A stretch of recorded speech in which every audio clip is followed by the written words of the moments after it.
Let's begin with something very simple, this Lego block of toys here.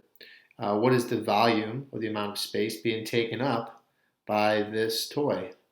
Well, the volume is the amount of cubes that are inside, and this is one where you could just simply count with your eyes that there's 1, 2, 3, 4, 5, 6, 7, 8, 9 cubes in the top layer, another 9 in the middle, and another 9 on the bottom layer. So altogether 3 9s, which would be worth 27 cubes total. So counting is one way to figure out the volume. So this tower of blocks here is 4 centimeters by 3 centimeters by 5 centimeters. And we can figure that out by counting the amount of cubes that we actually see, that the volume would be equal to 60 cubes.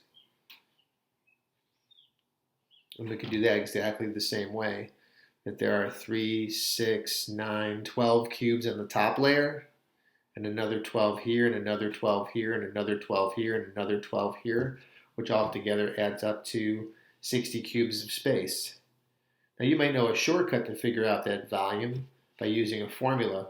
And just like area, when we calculate area, we also calculate volume often by using a formula. And one of the more popular formulas is length times width times height to figure out the volume of a rectangular block like this or tower like this. So if you follow that advice, the length of the tower is 4, the width of it is 3, and the height of it is 5. 4 times 3 times 5, it's altogether 60 cubes. To begin with, if it is a block like this, we often nickname a block like this as a cube. A cube has a square base and also has square faces, lateral faces here. So if the length, width, and height are all measuring the same, we call it a cube. The most famous cube is probably a Rubik's Cube. All right, nicknames for these solids. We can also call them blocks. We can call them boxes, rectangular containers. Okay, those are all examples of the types of shapes you're seeing here. The official name for these solids is a prism. And we like to use the word prism because prisms can have square bases, they can have rectangular bases, and their bases could actually be any shape whatsoever. And there is a single formula that we can use to figure out the volume of any single prism that we run into. And you'll be seeing some varieties of prisms in just a few minutes. A prism is a 3-dimensional solid with parallel bases. So let's talk about that. The top level and the bottom level are parallel to each other. Okay, so that's one thing that has to be true. And each parallel cross-section must be congruent to the base. So any row that we visit on this tower here will also be a rectangle that is a 3 by 4 rectangle. Whether we're on the top floor, the middle floor, the bottom floor, or even someplace in between, if we sliced into this with a laser or a knife and opened up the tower, we would see among the scorch marks here, we would actually see another rectangle. So that's the qualifications to be a prism. It has to have a consistent shape throughout the entire shape from the top to the bottom. In this question here, they want to know how many of these boxes could actually fit, these crates could actually fit into the trailer of this truck. So if the interior dimensions of the trailer are 7.5 feet tall, 15 feet long, and 7.5 feet wide, how many of these storage boxes could actually fit inside? Well, it's just simply figuring out the volume twice over. And to figure out the volume, I'm going to use length times width times height. So the volume of this trailer, where the length is 15 and the width is 7.5 and the height is also 7.5. All I need to do is multiply those three numbers together to figure out that the volume is 843.75 cubic feet, which is labeled with a little exponent there to stand for a cube. So a cubic foot would be a 1 foot by 1 foot box, and we'd be able to fit 843.75 of those cubic feet boxes into this trailer. We're not trying to fit in a cubic foot. We're trying to put into the trailer these crates right here. Well, these crates are cubes, and to figure out the volume of a cube like that, I can use length times width times height. But since the length, width, and height are all the same, I could also just do each side raised to the third power. Is another way to actually figure it out. So 2.5 times 2.5 times 2.5 is 15.625 for each crate. So how many of these boxes could I actually fit into here? What would you have to do with these two numbers to figure out that answer of how many of these crates could fit inside the larger trailer? Well, you just have to divide one by the other. So 843.75 divided by 15.625 will tell us how many of these can get divided into here. And that would be a total of exactly 54. It would be a tight fit, but according to this, a total of 54 of those little boxes, or those little cubes, could actually fit into that trailer. All right, as mentioned before, there are many different types of prisms, and the good news is we can use one single formula to figure out the volume of the prism, regardless of what type of prism it is. So remember, to be a prism, it has to have parallel bases. So if they're telling us that this is a prism, it means that this base here and this base here are congruent to each other. They're exactly the same, and they're parallel to each other. If it's a prism, it means any way we slice this shape up, we're going to get a triangular shape that's congruent to either of the bases that we see. And I can draw on a whole bunch of different slices here. These cross sections would all be exactly the same size and shape as each end of that prism. So erasing this, I could actually apply my formula to figure out the volume. And the volume formula that will always work regardless of the shape is volume equals big B times H, where big B is the area of the base. Going back to this slide right here, I could have used that formula as well. Volume is big B times H, and capital B is the area of the base. The base is a rectangle, which is a 3 times 4 for the area of the base, times the height, which is 5. So I could have used this green formula instead of the one in black, and either way I'm still getting the same answer. So when we actually take a look at something that's not a rectangular prism, but something that's a triangular prism, we can apply the same sort of thought. The bases here are the two sides that are identical to each other, and I have to figure out the volume. So the volume would be big B times H. Big B is the area of the base times the height of the object. The height of the object is the length between the two bases. So the 11 is the height, which seems a little bit backwards because this shape is lying down. You would think that this is the height of the shape. When it comes to this volume formula, the height is the distance between the two bases, and the height doesn't necessarily have to go up and down. So in this case, the volume or the height is actually going left to right instead of straight up and down. All right, so capital B is the area of the base. The base is a triangle. What's the area formula for a triangle? It's half base times height. So 1/2 the base. The base of this triangle is 4. And the height of the triangle, not the height of the shape, is 3. So it'd be 1/2 of 4 times 3,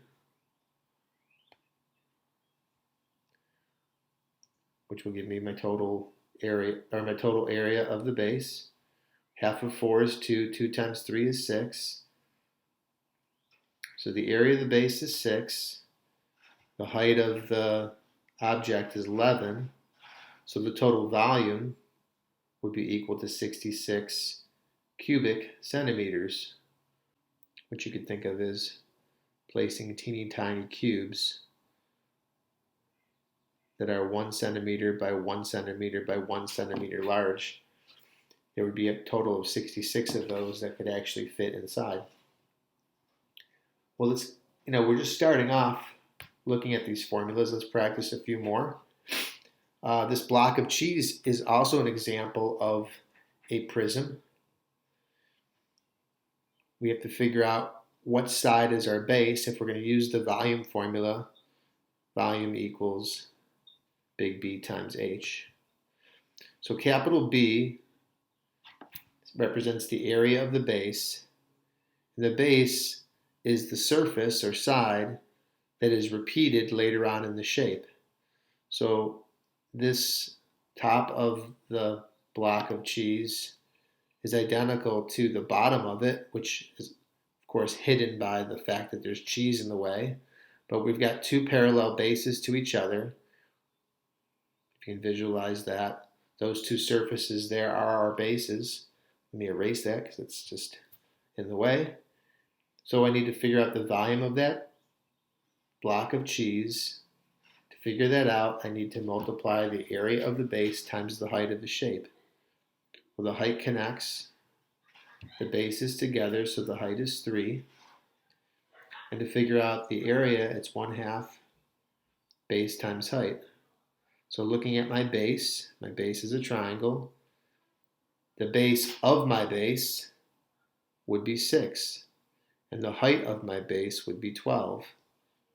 Sometimes on these questions, you'll actually see numbers that appear that don't get used, and in real life that happens too, where you take a measurement and you may not even need that number. So the 16 and the 14 aren't even used to figure out the volume.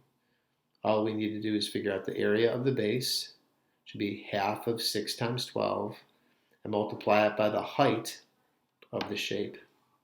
So 1/2 of 6 is 3. 3 times 12 is 36, and 36 times 3 is 108. So the volume would be 108 cubic centimeters. All right, let's take a look at another prism, another triangular prism. This one here is a box of chocolate, this Toblerone chocolate from Switzerland. I've never had one before, but it's in this unique kind of container, and it is an example of a prism. So on this one, see if you can figure out the answer before I show you it. Figuring out the volume of this box. So did you write volume equals big B times H to begin with? That's a good start. The next thing you should identify is which side is actually the base. Well, the base would be the ends of this box of chocolate. Both of these ends of the box of chocolate are identical triangles, so these would be our big B's. So the volume would end up being 1/2 base times height of the triangle times the height of the shape. The base of the triangle is 5.4. The height of the triangle is 5. And the height of the entire shape goes lengthwise across is 31. So 418.5 would be the total volume, centimeters cubed. the total volume that would be inside that package. All right, so here are some other strange examples of, we're going to end on just 3 examples of some stranger looking prisms. So we have a hexagonal prism here on the left, and I believe the other one's called a pentagonal prism. Well, if we're trying to find their volumes, they can be done pretty quickly if we know that what the area of the base is. So we're going to quickly calculate the volume of these boxes or these prisms by using volume equals big B times H. And I'm actually going to speed things up a little bit for us to get to our last example. So let's say that the area of the base here, or the top of the prism, was actually 20. And that the height was 7. All you need to do to figure out that volume is multiply the area of the base times the 7.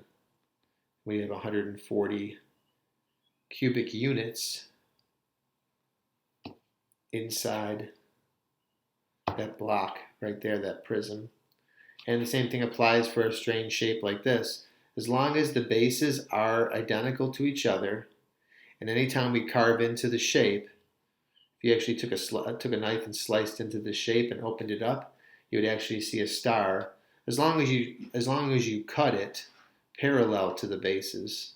So if you cut it straight down the middle like that and opened it up, cracked it open, you'd see another star. So for that reason, it's going to be a prism. And you just have to apply the formula big B times H to figure out the volume. So on this one here, I'm just going to speed it up and say that let's say we knew the volume of the star was 10. And we knew that the length was 12. The volume would be just 10 times 12, or 120 cubes. All right, last example up. So this also qualifies as being a prism. This is its official name, oblique rectangular prism. And the reason why they call it oblique is because it's not built straight up and tall. It's leaning or slouched in one direction. Now, if it's a prism, that means that the bases are exactly equal to each other, and that no matter where we slice into the shape, we'll always get the same exact shape as our base. Now it has the word rectangular here to help us identify what we're looking at. Even though these tops and bottoms, the bases of the shape, do not look like rectangles, they actually look like parallelograms. They're drawn to look that way so that it will look correct to our eyes in terms of what we actually be seeing. So even though these look like parallelograms, we're still going to follow the formula for the area of a rectangle to figure out those. So if we're going to apply that formula to figure out the volume, we need to know big B times H. And I guess it's pretty easy to do for the big B. Capital B would be the area of the base, or the area of the top, which is 7 times 3, or 13 times 7. But the mystery here is to figure out what the height of the shape actually is. As you can see that it's not labeled here. It says it's 12 inches coming up on a slant. That's the slant height. But what we don't know is, so we know it's 12 slanted this way, and so that's 12 there. That's not the height of it though. The height is actually this measurement right here, straight from the base on the bottom to the base on the top. They are giving us a 60-degree angle here. Obviously that's going to be used to help us figure out the height. See if you can do that on your own. And then unpause when you're ready. All right, so if you got involved figuring out the height, one way to figure that out would be to use SOHCAHTOA. And we're looking for the opposite side. We're given the angle, and we know the hypotenuse. So we're seeing a scale that we learned earlier in the course being used to figure out that the height is around 10.4 inches tall. Don't get too caught up with finally just getting this part of the answer. Remember, we're actually looking for the total volume at the end. So there's still one more step left. So once we know that height, we can take that height and plug it into the formula to figure out our final answer. So to figure out our final answer would be big B, which is 13 times 7 times the height, which will come out to be approximately 946. I'll round to the nearest cubic inches of space. Other than that, you might have to watch the video again to really soak up some of the ideas that were being discussed. Here's the assignment for today. It's got 1, 2, 3 questions as a warm-up. 4 and 5 and 6. And then a final question there as a challenge to you, which looks similar to the example with the chocolate bar, but ever so slightly different. So good luck on your beginning stages of understanding volume, and we'll see you next time.